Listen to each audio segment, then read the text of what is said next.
이 시간 주님께서 우리에게 주신 말씀은 스바냐 1장 1절에서 6절 말씀입니다.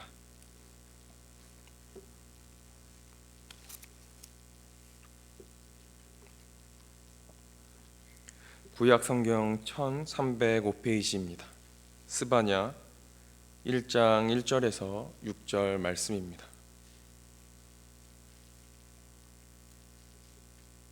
다 함께 읽겠습니다. 아몬의 아들 유다 왕 요시아의 시대에 스바냐에게 임한 여호와의 말씀이라. 스바냐는 히스기야의 현손이요 아마랴의 증손이요 그다랴의 손자요 구시의 아들이었더라. 여호와께서 이르시되 내가 땅 위에서 모든 것을 진멸하리라. 내가 사람과 짐승을 진멸하고 공중의 새와 바다의 고기와 거치게 하는 것과 악인들을 아우러 진멸할 것이라. 내가 사람을 땅 위에서 멸절하리라. 나 여호와의 말이니라. 내가 유다와 예루살렘의 모든 주민들 위에 손을 펴서 남아있는 바알을 그곳에서 멸절하며 그마림이란 이름과 및 그 제사장들을 아울러 멸절하며 또 지붕에서 하늘의 무별에게 경배하는 자들과 경배하며 여호와께 맹세하면서 말감을 가리켜 맹세하는 자들과 여호와를 배반하고 따르지 아니한 자들과 여호와를 찾지도 아니하며 구하지도 아니한 자들을 멸절하리라. 아멘. 오늘 본문인 스바냐의 의미는 여호와께서 숨긴다라는 의미를 가지고 있습니다. 스바냐는 요엘과 같이 여호와의 날을 강조합니다. 그 여호와의 날은 두말할 필요 없이 심판의 날을 의미합니다. 그런데 여호와의 날인 심판의 날이기는 하지만 그날에 이스라엘, 유다 백성뿐만 아니라 이방인들 가운데에서 남은 자들이 있어 그들이 회개하고 하나님께 돌아올 것을 예언하고 있는 것이 오늘 함께 읽은 본문의 스바냐서입니다. 1절을 보시면 스바냐가 활동한 시대적 배경과 함께 그의 가계를 밝히고 있습니다. 본절에 의하면 스바냐는 남유다 16대 왕인 요시야 시대에 활동하였습니다. 또한 본절은 스바냐 선지자에 대하여 히스기야의 현손이요 아마랴의 증손이요 그다랴의 손자요 구시의 아들이라고 아주 자세하게 소개하고 있는 것을 볼 수 있습니다. 이처럼 구약 성경에서 어떠한 인물을 소개할 때에 그 위의 대까지 소개하는 것은 매우 드문 일일 뿐만 아니라 구약 선지자 가운데에서도 매우 유일무이합니다. 이처럼 구약 성경에서 스바냐의 자신의 가계를 밝히고 소개하는 데에는 그만한 이유가 있습니다. 그것은 바로 스바냐 자신이 히스기야의 자손인 것을 밝히기 위한 것이기 때문입니다. 여기서 히스기야는 남유다 13대 왕으로서 다윗 왕가의 왕들 가운데에서 다윗 이래로 가장 선한 왕으로 평가받는 왕입니다. 히스기야는 온 유다 지경과 예루살렘에서 우상을 제거하는 등의 종교개혁을 단행하고 솔로몬 시대 이후 거의 지켜지지 않았던 유월절을 준수한 왕이었습니다. 그리고 아수르의 대군들에 의해 또한 온 나라가 초토화되고 예루살렘마저 포위되어 나라가 멸망할 위기에 처해 있을 때에도 오직 믿음으로 하나님께 도움을 간곡히 구하며 또한 하나님 앞에 기도함으로써 아수르 대군을 물리치는 놀라운 역사를 일구어낸 왕이기도 했습니다. 이러한 그의 영적 형통과 신앙의 승리는 나라를 또한 부강하게도 만들었습니다. 그러므로 스바냐에게 있어 히스기야는 존경하는 지극히 명예로운 조상이요 그가 닮고자 하는 표상이었을 것입니다. 성도 여러분, 히스기야와 같은 조상을 둔 사람은 얼마나 복된 사람입니까? 또한 자손들로부터 다른 어떠한 것이 아닌 신앙의 존경과 닮고자 하는 표상이 되었다는 것은 얼마나 명예로운 또한 일입니까? 이처럼 자신의 조상들 중 존경할 만한 사람이 있는 것은 참으로 복된 일입니다. 그러나 성도 여러분, 여기에 이보다 더 중요한 일, 복된 일이 있습니다. 그것은 무엇입니까? 그것은 우리가 히스기야처럼 존경할 만한 인물이 되어 또한 그 삶을 살아감으로써 다음 사람들에게 존경스러운 믿음의 조상이 되는 것입니다. 그렇다면 성도 여러분, 우리가 히스기야처럼 복된 삶을 살기 위해 후손들이 자랑스러워하는 또한 영광스러운 삶을 살아가기 위해서는 우리가 해야 할 일이 있습니다. 그것이 어떤 것이겠습니까? 바로 히스기야와 같이 하나님을 경외하는 삶, 또한 하나님을 참으로 온전히 신뢰하는 삶을 살아야 한다라는 것입니다. 이것은 히스기야를 통해서만 확인할 수 있는 것이 아닙니다. 다 아시겠지만 성경에 언급된 후세의 자랑스러운 이름으로 기억되는 조상들은 다 하나같이 하나님을 경외하는 사람들이었습니다.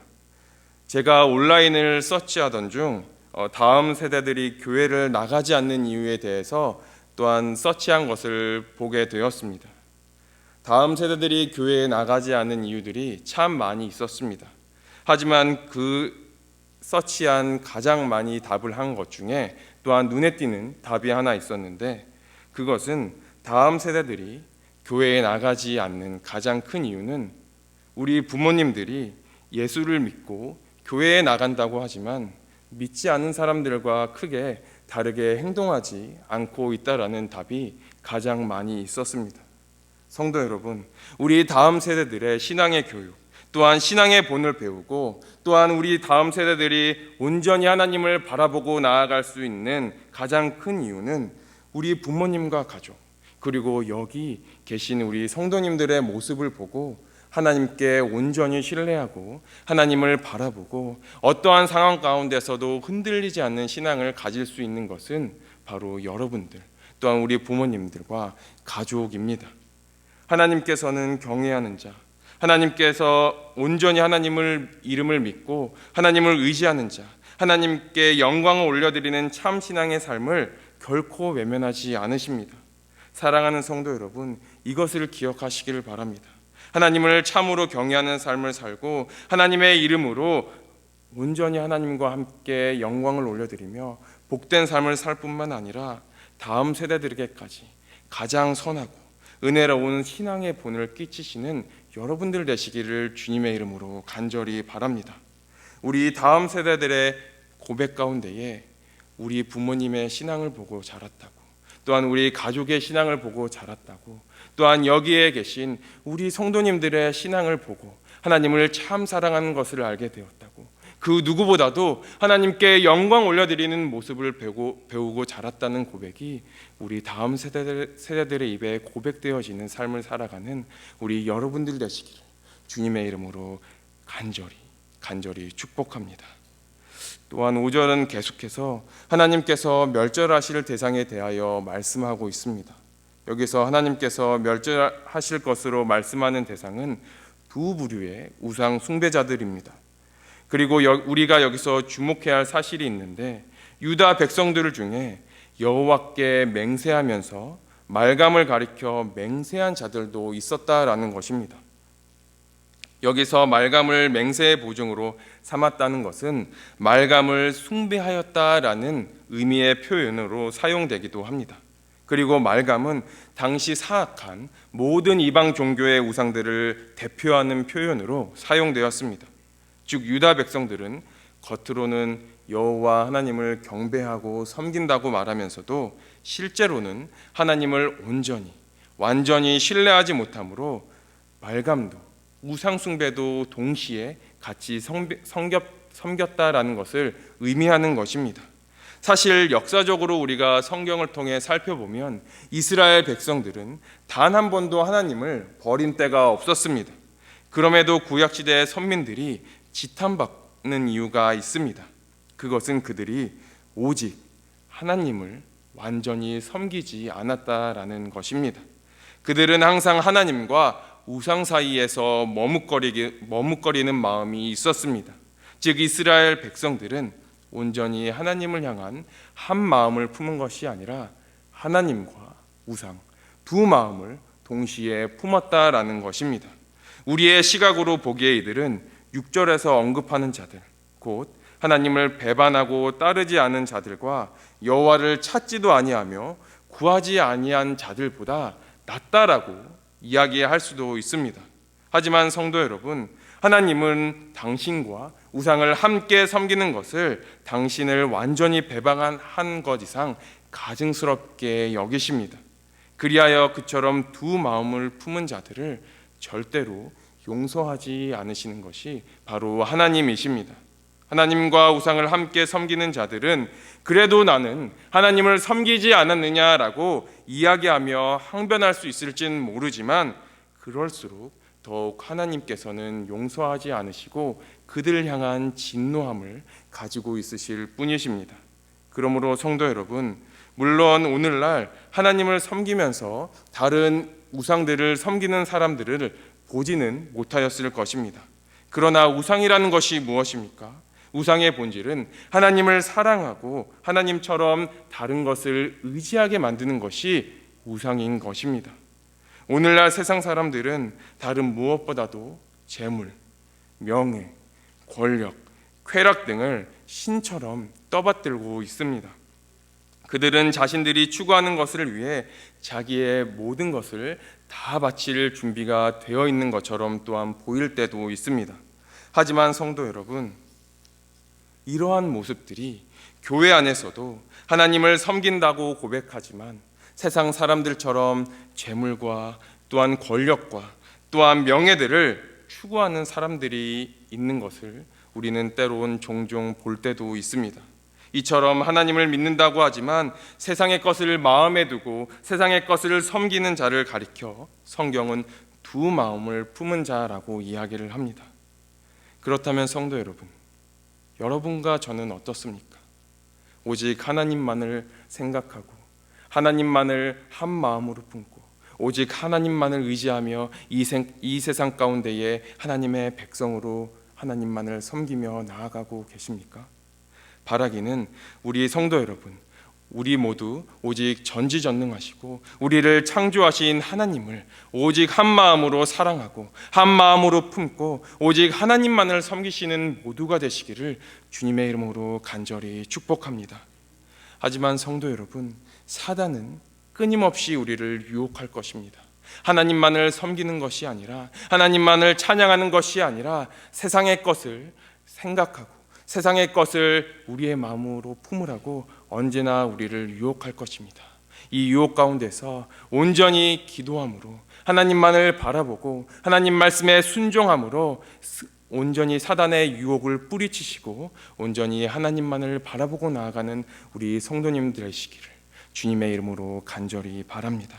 그리하여 여러분들을 통해 가장 기쁜 소식인 이 복음이 땅끝까지 전해지고 여러분들의 믿음을 보고 자란 우리 다음 세대들이 그 누구보다도 하나님을 사랑하고 하나님만을 의지하며 하나님께 영광을 올려드리며 또한 어떠한 고난과 어떠한 역경이 다가온다 할지라도 결코 무너지지 아니하고 예수 그리스도의 반석 위에 굳건히 서서 주님과 함께 승리하며 나아가는 다음 세대들 또한 여러분 모두가 되시기를 주님의 이름으로 간절히 바라고 축복합니다.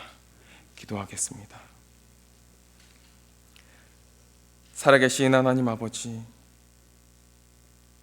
정말 우리는 치열한 영적 전투 가운데에 살아가고 있습니다.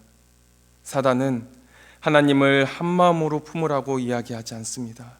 세상의 권력과 재물과 또한 유혹을 우리를 통해서 하나님만을 품으라는 것이 아닌 세상과 함께 두 마음을 품으라고 우리를 끊임없이 유혹합니다. 하나님, 이 사단의 유혹 가운데에 온전히 주님만을 품고 온전히 주님만을 바라보고 온전히 주님의 말씀 가운데에 순종하며 나아가는 우리가 되길 원합니다. 주님, 우리에게 힘과 능력을 부어주시고 온전히 주님만을 바라보는 마음을 우리에게 허락하여 주셔서 어떠한 사단의 공격 가운데에서도 어떠한 사단의 유혹 가운데에서도 주님만을 바라보는 하나님의 거룩한 백성이 되어지길 원하오니 주님, 우리의 마음을 인도하여 주시고 주님의 강한 손으로 보호하여 주시옵소서. 또한 우리의 믿음을 통해서 다음 세대들이 우리의 부모님을 보고 우리의 가족의 신앙의 모습을 보고 우리의 성도님들이 하나님을 사랑하고 하나님만을 의지하는 신앙의 모습을 보고 온전히 주님을 사랑하고 어떠한 상황 가운데서도 흔들리지 않은 예수 그리스도의 굳건한 반석 위에 굳건한 믿음이 서서 하나님 온전히 주님을 바라보고 나아갔다는 신앙의 고백이 우리 다음 세대들의 입술을 통해서 끊이지 않게 고백되어질 수 있도록 하나님 우리 다음 세대를 붙잡아 주시고 우리 성도님들 붙잡아 주셔서 온전히 주님을 사랑하는 뉴욕 십자가교회 공동체가 되어질 수 있기를 원하오니 주님 인도하여 주시고 함께하여 주시옵소서.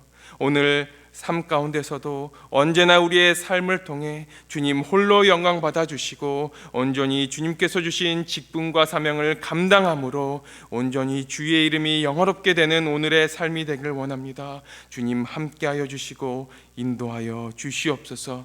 모든 것 주님께 감사드리며 우리의 생명 되시고 우리의 구원자 되신 살아계신 예수님의 이름으로 간절히 기도합니다. 아멘.